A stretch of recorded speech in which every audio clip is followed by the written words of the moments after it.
प्यारे बच्चों, आज हम इकाई फर्स्ट का अंतिम अध्याय संधारित्र को करने जा रहे हैं। चालक वे पदार्थ होते हैं जिनमें से धारा आसानी से प्रवाहित होती है, जैसे सभी धातुएं। कुचालक क्या होते हैं? वे पदार्थ होते हैं जिनमें धारा प्रवाहित नहीं होती है, तो हमने चालक और कुचालक पहले भी डिटेल में पढ़ चुके हैं। तो अब धारिता क्या होती है? मैं आपको एक सिंपल क्वेश्चन पूछता हूं। अगर कोई व्यक्ति 5 दिन का भूखा है और उसके सामने 5 दिन का खाना रख दिया जाए, तो क्या वो 5 दिन का खाना खा लेगा? नहीं। तो उसके खाने की एक लिमिट है कि वो कितना ग्रहण कर सकता है, राइट? तो इसी तरह जब चालक पे हम बात करते हैं तो आवेश की बात करते हैं। चालक अपने अंदर कितना आवेश ग्रहण कर सकता है, वो उस चालक की धारिता कहलाती है। मतलब चालक के आवेश ग्रहण करने की क्षमता क्या कहलाती है? धारिता कहलाती है। अगर हम किसी चालक को Q आवेश देते हैं और उसका विभवांतर V बढ़ जाता है, तो उसका मतलब Q अनुक्रमानुपाती V हो गया। जब अनुक्रमानुपाती का चिन्ह हटाया तो क्या गया? CV। C का मान क्या हो गया? Q/V। C क्या है यहां पे? धारिता। C है यहां पे धारिता। इसका मात्रक क्या होता है? Farad, right. 1 फैराड किसके बराबर हो जाएगा? 1 कूलाम अपॉन 1 वोल्ट। यदि किसी चालक को 1 कूलाम आवेश देने पर 1 वोल्ट का विभवांतर बढ़ जाता है, तो चालक की धारिता कितनी होगी? 1 फैराड होगी। यह धारिता चालक के किस किस चीजों पे निर्भर करती है? गुण पे, आकार पे, आकृति पे और उसके चारों तरफ परावैद्युत माध्यम पे। इसका बीमीय सूत्र क्या होगा? C का मान क्या है? Q/V। V का मान क्या है? W/Q। तो ये क्या हो गया? Q²/W। Q क्या हुआ? I×T का स्क्वायर अपॉन W। Q=IT होता है ना, तो C क्या हो गया? A²T² upon M L⁻²T⁻²। M⁻⁻1 L⁻², T⁻4 और A⁻²। अब हम डेरिवेशन करेंगे विलगित निकाय का, विलगित गोलीय चालक का की धारिता। विलगित गोलीय चालक की धारिता। अब कोई भी चालक होगा, आवेश तो ग्रहण करेगा ही करेगा। उसकी क्षमता क्या कहला रही है? धारिता कहला रही है। विलगित गोलीय चालक की धारिता। हमारे पास एक विलगित गोलीय निकाय है, ये इसकी त्रिज्या कितनी है? R। इसका केंद्र बिंदु O। इस चालक है तो आवेश किस पे होगा? सतह पे होगा। अब विभव हर बिंदु पे, गोलीय चालक के भीतर हो या सतह पर, सब बिंदुओं पर विभव क्या होगा? समान होगा। तो कितना होगा विभव? V = 1/4πε0 Q/R। और C का मान क्या होता है? इसकी धारिता कितनी हो जाएगी? Q/V। हमने Q आवेश लिया, Q/V। तो Q/1/4πε0 Q/R। तो C का मान कितना हो गया? 4πε0R। मतलब गोलीय चालक की धारिता किस पे निर्भर कर रही है? उसकी त्रिज्या पे। जितनी त्रिज्या ज्यादा होगी उतना क्या होगा? धारिता ज्यादा। अब हम आते हैं समांतर प्लेट संधारित्र। संधारित्र क्या होता है? संधारित्र एक ऐसी युक्ति है जिससे किसी चालक का आकृति बिना बदले, उसमें ज्यादा धारा, उसमें आवेश ग्रहण करने की क्षमता बढ़ाई जा सकती है। हम जब संधारित्र की बात करते हैं तो संधारित्र की बात करते हैं समांतर प्लेट संधारित्र। संधारित्र क्या होता है? दो प्लेटों का युग्म होता है। सिंपल सिंपल, दो प्लेटों का युग्म होता है। वो चाहे समानांतर प्लेट हो, अगर आप गोलीय संधारित्र की बात करेंगे तो गोलीय संधारित्र में क्या हो जाएगा? दो गोले हैं सकेंद्रीय, और आप बेलनाकार की बात करेंगे तो दो बेलनाकार हो जाएंगे। तो मतलब इन सब में देखिए ना, एक गुण समान है, दो प्लेटों का युग्म है, दो प्लेटों का युग्म है। अब जो हमारे पाठ्यक्रम में है वो समानांतर प्लेट संधारित्र। तो दो प्लेट्स, एक प्लेट ये, एक प्लेट ये, इसको स्रोत से जोड़ रखा है, यहां प्लस आवेश आ गया। प्रेरणा में यहां पे कौन सा आवेश आ जाएगा? माइनस। और इसकी इस प्लेट को हम क्या कर देते हैं? अर्थिंग, मतलब पृथ्वी से जोड़ देते हैं, अर्थिंग कहते हैं। इन दो प्लेटों के बीच की दूरी d है और प्रत्येक प्लेट का क्षेत्रफल a है, और प्रत्येक प्लेट का पृष्ठीय घनत्व, आवेशीय घनत्व सिग्मा है। तो हमारे पास क्या है? सिग्मा, जिसे कहते हैं सरफेस चार्ज डेंसिटी, पृष्ठीय आवेश घनत्व। तो सिग्मा का मान क्या है यहां पे? Q/A। अब इन दोनों प्लेटों के बीच में वैद्युत क्षेत्र की तीव्रता क्या होगी? इन दोनों प्लेट के बीच में वैद्युत क्षेत्र की तीव्रता का मान होगा E = sigma upon epsilon not.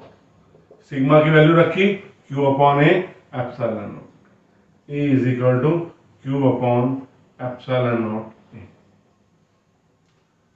अब इनके बीच में, प्लेटों के बीच में वायु भरी हुई है, तो विभव कितना हो जाएगा? V = E × D। V = E, E का मान क्या है? Q upon epsilon not AD। अब धारिता क्या होती है? C = Q upon V, QD upon epsilon not A। तो C आ गया epsilon not A upon D। ये धारिता कब है? जब दोनों प्लेटों के बीच में वायु भरी हुई है। अगर इसमें कोई परावैद्युतांक नियत माध्यम भर दें, जिसका परावैद्युतांक नियतांक के, हमने क्या किया? प्लेटों के बीच में एक माध्यम भर दिया जिसका परावैद्युतांक नियतांक क्या है? K है। तो धारिता कितनी हो जाएगी? C' K epsilon not A upon D। इसे यूं लिख सकते हैं C' = KC। मतलब अगर हम परावैद्युत माध्यम रखते हैं तो परावैद्युत माध्यम रखने पे क्या होगी? धारिता क्या हो जाएगी? बढ़ जाएगी। अभी तो हमने या तो इसमें वायु भरी थी या पूरी तरह से परावैद्युत माध्यम भरा था। अब हम नेक्स्ट केस डिस्कस करेंगे।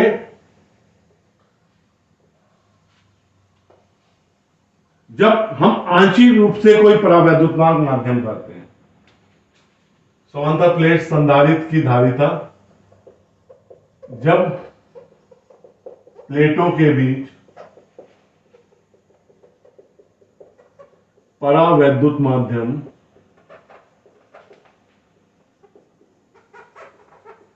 आंशिक रूप से, किस रूप से? आंशिक रूप से भरा हो,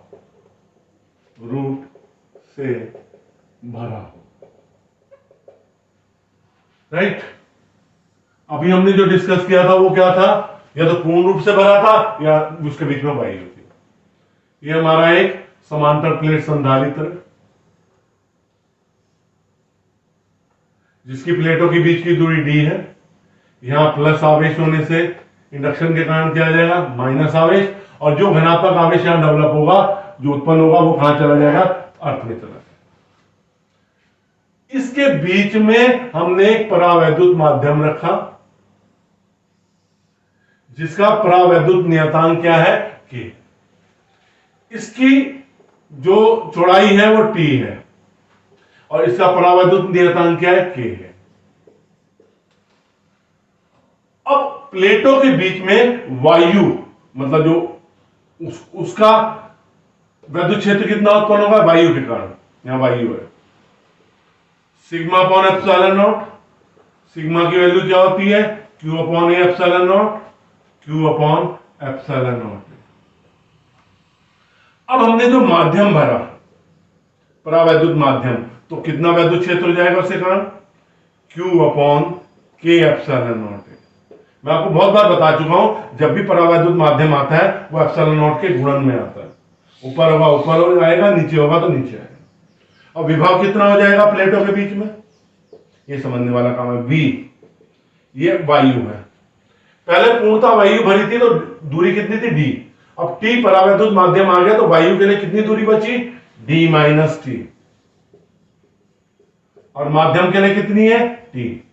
माध्यम की चौड़ाई t है, मान रख दिए q upon epsilon not a d minus T plus q upon k epsilon not a into t. ये क्या हो जाएगा, q upon epsilon not a common आ गया, d minus T plus T upon के। अब हम जानते हैं धारिता क्या होती है, C is equal to Q by V. तो Q बाई वी में क्या होगा, Q, ये क्या हो जाएगा, Q epsilon not A D minus T plus T upon K. तो C इज इक्वल टू कितना आ गया, epsilon not A D minus T plus T upon के। अब इसके कुछ स्पेशल केस आएंगे। पहला केस धातु के लिए, धातु के लिए परावैद्युत नियतांक क्या होता है, अनंत होता है। तो समीकरण 1 से क्या हो जाएगा, समीकरण 1 से C इज इक्वल टू क्या हो जाएगा, epsilon not A D minus T plus T बटे अनंत। ये क्या हो जाएगा, epsilon not A D minus T plus 0। किसी भी चीज को अनंत से डिवाइड करते हैं, एक बटा अनंत की वैल्यू क्या होती है, शून्य होती है। तो C इज इक्वल टू कितना आ गया बेटे, epsilon not A D minus T. अब हम क्या करेंगे, दूसरा केस लेंगे। दूसरे केस में, सेकंड केस में हम टी डी के बराबर कर देंगे, T is equal to D. पूरा माध्यम हमने भर दिया। तो क्या होगा इस केस में, एप्सिलॉन, समीकरण 1 से क्या हो जाएगा, epsilon not A D minus D plus D upon K. तो C इज इक्वल टू कितना आ जाएगा, epsilon not A D upon के, C इज इक्वल टू के epsilon not A upon D। Right, तो ये स्पेशल केसेस आ गए। अब हम संधारित्रों के समायोजन में आएंगे। जैसे हमने क्लास 10th में प्रतिरोधों का समायोजन पढ़ा था, श्रेणी क्रम में, समांतर क्रम में, ऐसे ही हम संधारित्रों के समायोजन में आएंगे कि वो श्रेणी क्रम में वैल्यू क्या होती है और समांतर क्रम में क्या, और इन्हें कैसे जोड़ा जाता है। संधारित्र क्या है, दो प्लेटों का युग्म है। राइट, उनके बीच में आवेश क्या किया जाता है, स्टोर किया जाता है। संधारित्रों का समायोजन, पहला श्रेणी क्रम में, श्रेणी क्रम में, श्रेणी क्रम में हम कैसे जोड़ते हैं, देखो पहला, ये देखो, एक संधारित्र, पहले संधारित्र की दूसरी प्लेट को दूसरे संधारित्र की पहली प्लेट से जोड़ दिया, दूसरे संधारित्र की दूसरी प्लेट को तीसरे संधारित्र की पहली प्लेट से जोड़ दिया, और लास्ट संधारित्र को क्या कर दिया, अर्थ कर दिया, जैसे हम अर्थ करते हैं। इसका C1, इसकी C2 और इसकी C3, इनकी धारिताएं C1 C2 C3। अगर मैं यहां पे प्लस क्यू आवेश दूंगा तो यहां पे माइनस क्यू हो जाएगा। ये यहां जो प्लस क्यू आवेश उत्पन्न होगा, ये बहकर कहां पे आ जाएगा, यहां पे प्लस क्यू, क्योंकि जुड़ी हुई है प्लेट। फिर यहां पे माइनस क्यू, फिर ऐसे यहां पे प्लस क्यू और यहां पे माइनस क्यू। कुल विभव कितना लगाया, V। तो यहां पे V1, यहां पे V2 और यहां पे V3। राइट, और तुल्य धारिता क्या है हमारे पास, तुल्य धारिता है हमारे पास इज इक्वल टू सी। तो यहां V इज इक्वल टू किसके बराबर है, V1 plus V2 plus V3। V का मान क्या होगा, Q अपॉन C। V1 का मान क्या होगा, Q अपॉन C1। V2 का मान क्या होगा, Q अपॉन C2। और V3 का मान क्या होगा, Q अपॉन C3। ऐसा क्यों, क्योंकि जब हम संधारित्रों को श्रेणी क्रम में जोड़ते हैं, श्रेणी क्रम में जोड़ने पर प्रत्येक प्लेट पर आवेश क्या रहता है, समान रहता है, राइट। तो अब समीकरण 1 में हम मान रखेंगे तो क्या हो जाएंगे, Q upon C, Q upon C1 plus Q upon C2 plus Q upon C3। Q common आ जाएगा, 1/C1 plus 1/C2 plus 1/C3। Q से Q कट जाएगा तो 1/C किसके बराबर आ गया, 1/C1 plus 1/C2 plus 1/C3। अब हम इसे समांतर क्रम में जोड़ रहे हैं, किस क्रम में, समांतर क्रम में। जब हम संधारित्रों को समांतर क्रम में जोड़ेंगे तो कैसे जोड़ा जाएगा, ये 3 संधारित्र हैं, इसकी पहली प्लेट को, सभी संधारित्र की पहली प्लेट को एक बिंदु से और दूसरी प्लेट को एक बिंदु से जोड़ा जाएगा और दूसरी प्लेट के बिंदु को क्या कर दिया जाएगी, अर्थिंग कर दी। ये ए बिंदु, ये बी बिंदु, यहां पे प्लस Q आवेश दिया तो यहां इसकी धारिता C1 है, इसकी C2, इसकी C3। विभव ना समांतर क्रम में जुड़े हैं, प्रत्येक संधारित्र पे विभव क्या होगा, समान होगा। यहाँ पे आवेश प्लस Q1, यहाँ पे कितना माइनस Q1, यहाँ प्लस Q2, यहाँ माइनस Q2 और यहाँ प्लस Q3, यहाँ पे माइनस Q3। यहाँ पे विभव समानता जब श्रेणी क्रम में जुड़े थे, विभवांतर अलग अलग था, यहाँ विभवांतर समान है और जब हमने जोड़ा तो जो आवेश है वो क्या हो रहा है, वितरित हो रहा है उनकी धारिताओं के अकॉर्डिंग, ठीक है। सी क्या है यहां पे हमारी, इसकी तुल्य धारिता, किसकी, इस समायोजन की। तो यहां आवेश Q कैसे वितरित हो रहा है, Q1 plus Q2 plus Q3। तो Q इज इक्वल टू कितना हो जाएगा, CV, और Q1 इज इक्वल टू क्या होगा, C1V, और Q2 C2V और Q3 C3V। समीकरण 1 में मान रख दें इनका सबका, तो क्या हो जाएगा, CV C1V plus C2V plus C3V। CV V common आ गया, C1 plus C2 plus C3। तो C इज इक्वल टू क्या आ गया, C1 plus C2 plus C3। तो जब हमने श्रेणी क्रम में जोड़ा था तब हमें जो तुल्य धारिता मिल रही थी बहुत कम मिल रही थी, लेकिन अगर हम समांतर क्रम में जोड़ेंगे तो हमारी तुल्य धारिता क्या हो जाएगी, बढ़ जाएगी। जब हमें धारिता ज्यादा चाहिए तो हम समांतर क्रम में जोड़ेंगे, जब हमें धारिता कम चाहिए तो हम उसे श्रेणी क्रम में जोड़ेंगे। अब हमारा नेक्स्ट टॉपिक आता है,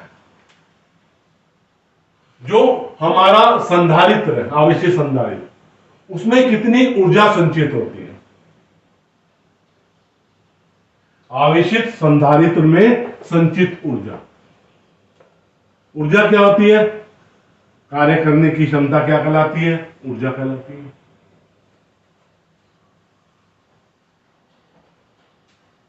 आवेशित संधारित्र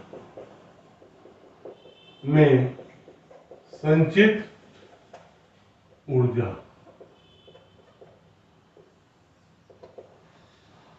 हमारा, हम किसी संधारित्र को आवेशित कर रहे हैं, हमारा आवेशित है और आवेशित करना चाहते हैं, तो हमें कार्य करना पड़ेगा, ठीक है। यह कार्य उस संधारित्र में वैद्युत स्थिति ऊर्जा के रूप में क्या हो जाएगा, संचित हो जाएगा।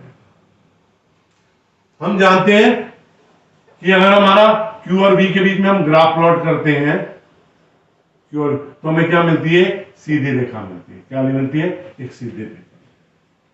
हम यहां से एक लंब डाल दें इसमें, OAB, इसके कोऑर्डिनेट क्या हो जाएंगे, Q और V हो जाएंगे।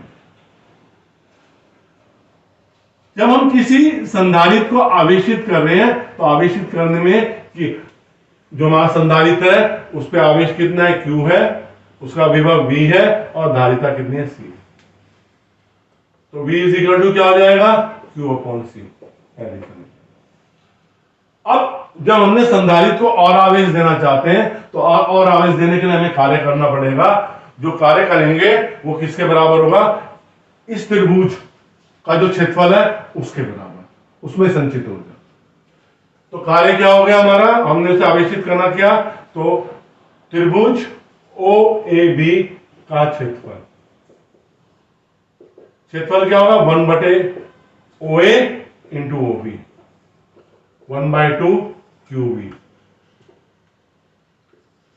ठीक है, हम जानते हैं Q किसके बराबर होता है? CV के। समीकरण 2 लो। W कितना है हमारा? Half QB, half CV into V, that is half CV। Right. अब हम जानते हैं V इज इक्वल टू क्या होता है? Q/C। समीकरण 2 से क्या हो जाएगा? W is equal to half QV half Q/C। ये क्या हो गया? Q²/2। तो जो किया गया कार्य है वो कितनी समीकरण आ रही है हमारी? हाफ QV हाफ CV² और ये Q²/2। ये कार्य संधारित्र की प्लेटों के बीच में ऊर्जा के रूप में संचित रहेगा। तो U is equal to W। तो U का मान कितना हो गया? हाफ QV हाफ CV² और ये Q²/2।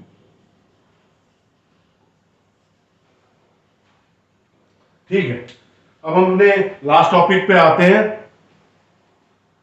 आवेशित संधारित्र की प्लेटों के बीच ऊर्जा घनत्व। आवेशित संधारित्र की प्लेटों के बीच संचित ऊर्जा घनत्व। ऊर्जा घनत्व क्या आता है? एकांक आयतन की ऊर्जा को ऊर्जा घनत्व कहते हैं। आवेशित संधारित्र की प्लेटों के बीच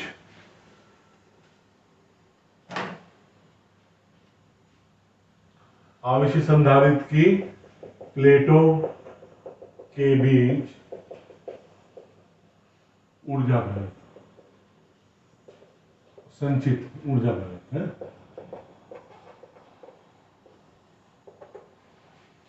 ये हमारा एक समांतर प्लेट संधारित्र है। इसकी प्लेटों के बीच की दूरी d है। यह प्लस आवेश दिया या माइनस आवेश हो गया और प्लस आवेश अर्थ में चला गया। इसका क्षेत्रफल कितना है? a है। तो ऊर्जा इसका जो धारिता होगी वो कितनी होती है? C is equal to ε0 A/d। विभव कितना होगा? V is equal to E into d. अभी हमने सूत्र किया, ऊर्जा कितनी संचित होगी? U is equal to half CV²। मान रखा C का ε0 A/d, V का मान रखा E इंटू डी का होल स्क्वायर, 1/2 ε0 A/d E²d²। क्या हो गया? 1/2 ε0 E² A और D, D से एक D कट गया, AD बच गया। U/AD half ε0 E²। U/AD किसके बराबर है? U/आयतन। भाई प्रत्येक प्लेट का क्षेत्रफल A है और प्लेटों के बीच की दूरी D है, तो उसका बीच का आयतन हो जाएगा A इंटू डी। और ये क्या हो जाएगा? ऊर्जा घनत्व, UE किससे रिप्रेजेंट करेंगे? ऊर्जा घनत्व। ऊर्जा घनत्व UE किसके बराबर हो गया? 1/2 ε0 E²। राइट। अगर इनके बीच में परावैद्युत माध्यम है जिसका परावैद्युत नियतांक K है, तो माध्यम अगर भर दें तो ऊर्जा कितना, घनत्व कितना हो जाएगा? UE' half K ε0 E²। ठीक है बेटा, तो ये चैप्टर भी खत्म हुआ। इस इकाई को हमने बहुत सरल भाषा में, पूरी की इकाई के 5वें अध्याय को बहुत सरल भाषा में समझाने की कोशिश करी है और उम्मीद करता हूं कि आपको समझ में भी आ। और आपको समझ में आ रहा है तो बेटे मेरे वीडियो को लाइक करना और चैनल को सब्सक्राइब करना ना भूलें। धन्यवाद।